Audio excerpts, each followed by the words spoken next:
निवेश कहां पर करना है ये जानेंगे और अब समझेंगे भसीन के बेहतरीन शेयर।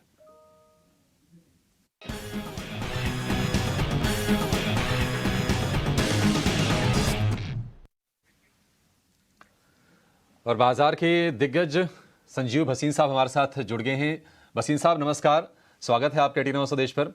भसीन साहब, कॉन्फिडेंस तो आज भी आपका ऊपर होगा और थोड़ा ज्यादा इसलिए होगा क्योंकि क्रूड हम देख रहे हैं कि 5% टूट गया है।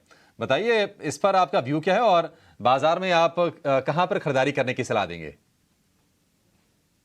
गुड मॉर्निंग अभिषेक, आपको, प्रियंका और डिम्पी को। और प्रियंका को तो मुस्कुराना चाहिए, 1000 पॉइंट की तेजी आ गई। 2 दिन में 400 पॉइंट निफ्टी बढ़ गया, 19,900। आपको कहा था दिवाली के एक आध दिन बाद आएगा और ठोक के कहता हूँ 20,000 आया ही आया। अब आपको मंदी दिखे, आपको नहीं माने, व्यूअर्स को दिखेगा कि यूएस और ये द यूएस इज अनस्टॉपेबल। आप गैप के नंबर देखिए, क्रूड घट गया, बॉन्ड घट गया, डॉलर घट गया और एफआईएस अंडरवेट जो थे वो बाइंग पे आएंगे। Large caps will drive the index, mid cap index रुकने का नाम नहीं ले रहा। तो क्यों क्यों हमें मंदी का सोचना? हमें तो ये देखना है कि आगे की तैयारी क्या है। यस, ये आरबीआई का cap on loans and CET का मतलब है, क्योंकि उनको दिख रहा था कि पर्सनल लोन्स पे थोड़ी ज्यादा ही मार्केट एग्रीवेटेड थी या ज्यादा एक्सपोजर था, and that is to rain in that. I think एक मार्जिनल कॉस्ट ऑफ फंडिंग का थोड़ा सा फर्क पड़ेगा ऑन सेलेक्ट स्टॉक्स, लेकिन आउट परफॉर्मर्स तो ब्रॉडर मार्केट है। OMCs are hitting new highs. आपको और बता दें प्रियंका जी, कल वोडाफोन ने 14.80 का हाई मारा। साथ में डेटा देखिए, since October 2016 yesterday the numbers which came said the lowest amount of attrition, सिर्फ 48,000 उनके कस्टमर लूज हुए हैं जहां लाखों में होते थे, और अगले महीने से ये कस्टमर वापस आ जाएंगे। तो Vodafone idea is an out performer. मैंने आपके यहाँ 11 रुपए में कहा था और अभी भी मैं 22 रुपए का आपको टारगेट बोल रहा हूँ। दूसरा, मुझे लगता है आज मेटल्स चमकेंगे। Hindalco has been my top pick all the way from 400। 500 पे भी लीजिए, Hindalco will come up with stellar numbers. Novelis container arm is doing brilliantly. आपको 535 का टारगेट है, 490 का स्टॉप लॉस। दूसरा, मुझे आज बहुत पसंद है अडानी एंटरप्राइज। अडानी एंटरप्राइज की जो इन्वेस्टर प्रेजेंटेशन है बहुत बुलिश है। There coal business, there other holding parts is doing extremely well, और मुझे लगता है 2200 रुपए पे Adani can give you at least 3% upside. 2260 का टारगेट है, 2155 का आपका स्टॉप लॉस। बिल्कुल। Good morning Sanjeev ji, 1000 point की रैली भी याद है। हम तो इंतजार कर रहे हैं कि आप जल्दी बॉम्बे आए, हमारे साथ स्टूडियो में बैठ के चाय पिए और तब हम 20,000 का लेवल, 20,000, 20,200 उससे ऊपर का भी लेवल जल्द देखें। और आपके सारे स्टॉक्स हमें याद है, चाहे सुजलॉन हो, चाहे जेपी ग्रुप के स्टॉक्स हो और चाहे ये वोडाफोन आइडिया हो। लेकिन मुझे आपसे एक सवाल, इन बैंक्स में जो अनसिक्योर्ड लेंडिंग वाला जो पार्ट है उसमें एक आपका भी बहुत फेवरेट स्टॉक है, वो है आरबीएल बैंक। आरबीएल बैंक की भी अनसिक्योर्ड लेंडिंग जो पूरी लोन बुक है उसमें लगभग 33% जो हिस्सा है वो अनसिक्योर्ड लोन्स का है। तो आज ये इम्पैक्ट कैसे कर सकता है स्टॉक पर भी इस न्यूज का? अच्छा पॉइंट। पहले बात तो ये बता दूं, आरबीएल बैंक ने कल न्यू हाई मारा है, 257 रुपए 75 पैसे। अब न्यू हाई से थोड़ा रिट्रेसमेंट हो सकता है, बट एट अ टाइम जब बैंक निफ्टी अपने न्यू हाई से बहुत दूर है, कुछ बैंक्स न्यू हाईज मार रहे हैं, तो take it with a point के कोई भी decline will be a buying opportunity. RBL bank में कोई प्रमोटर नहीं है, इन द सेंस 1.5% से ज्यादा स्टेक नहीं है। महिंद्रा ने 4% स्टेक लिया है, I am just giving you. और साथ में जैसे आपने कहा, they can be a marginal impact on lending, because आपको पता है cost of boring will now go up even for NBFCs and so on. तो मैं कहूंगा एक आध दिन ये थोड़ा सा मार्केट डाइजेस्ट करेगी। लेकिन एक बात बता दूं, कल सारी दुनिया ने परसों दोपहर से बजाज फाइनेंस को शॉर्ट करना शुरू किया। परसों उसका highest open interest negative side पे था, और कल अभी जैसे अभिषेक कह रहे थे, कल 6,6900 का भाव खुला। उसके बाद क्या हुआ?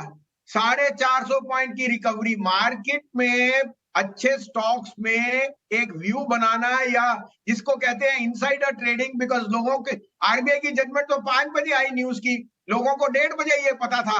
इसके ऊपर बात होनी चाहिए, और वो सबसे स्वीट मूव था जहां मंदी वालों को बहुत बुरा असर पड़ा, और ऐसा ही आज भी हो सकता है, क्योंकि a large part of all this is getting priced in. Markets ने देखा है, banks have been coming with stellar number, cost of borrowing बढ़ सकती है। but don't use this as a shorting opportunity. Use this as a buying opportunity on dips.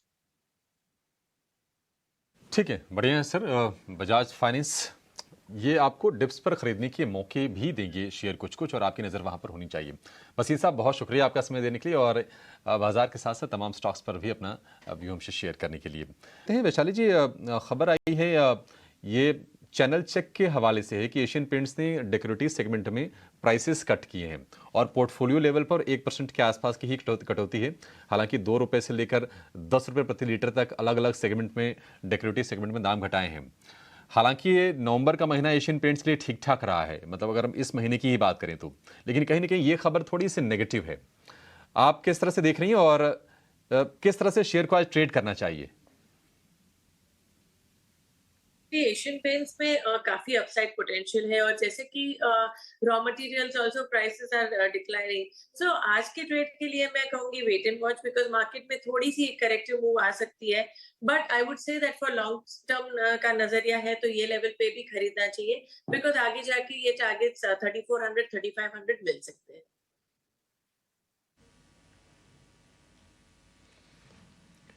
ठीक है, कुछ कुछ और स्टॉक्स भी ज़रा आइडिया ले लेते हैं इनमें क्या करना चाहिए। ये DCX सिस्टम नाम की कंपनी है, करीब 500 करोड़ रुपए जुटा रही है। एक बार ज़रा चेक करेंगे सुमित आप इस शेयर के बारे में? DCX लिखेंगे ना, शेयर आ जाएगा।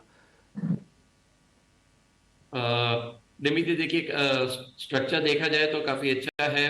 स्टॉक ने अपने एक लोअर लेवल से काफी अच्छा बाउंस दिया था, जो इसका प्रीवियस रेजिस्टेंस एरिया था दैट वाज अराउंड 270। तो स्टॉक मुझे लग रहा है कि अभी भी जिनके पास होल्डिंग है आप यहाँ पे बने रहिए।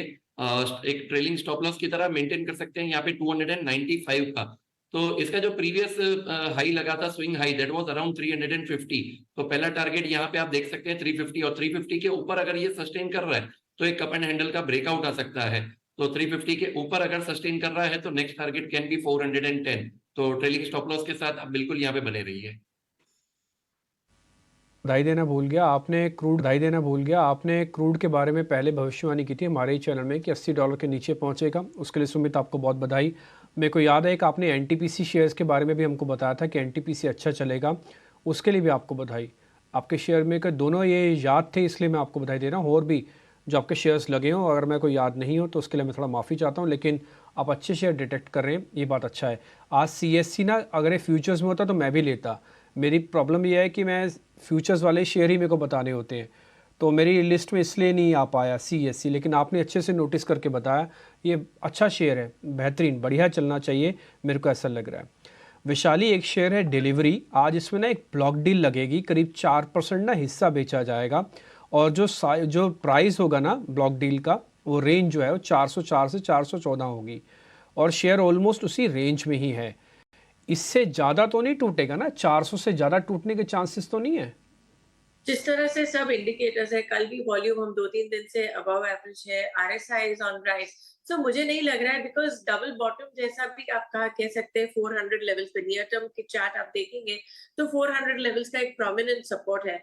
सो मेरे ख्याल से जिस तरह से अब तक चार्टिकल फॉर्मेशन है, 400 is a very prominent support, और कन्विक्शन आएगा अगर 420 423 के ऊपर सस्टेन करता है तो then it's ready for a take off. Because यहाँ भी आप देखेंगे तो क्लस्टर ऑफ मूविंग एवरेज का एक रेजिस्टेंस है 420 का। सो मान लीजिए 400 मेरे ख्याल से एक पॉजिटिव एक व्यू रहेगा कि सपोर्ट इज वेरी स्ट्रॉन्ग, वो लेवल टूटना नहीं चाहिए।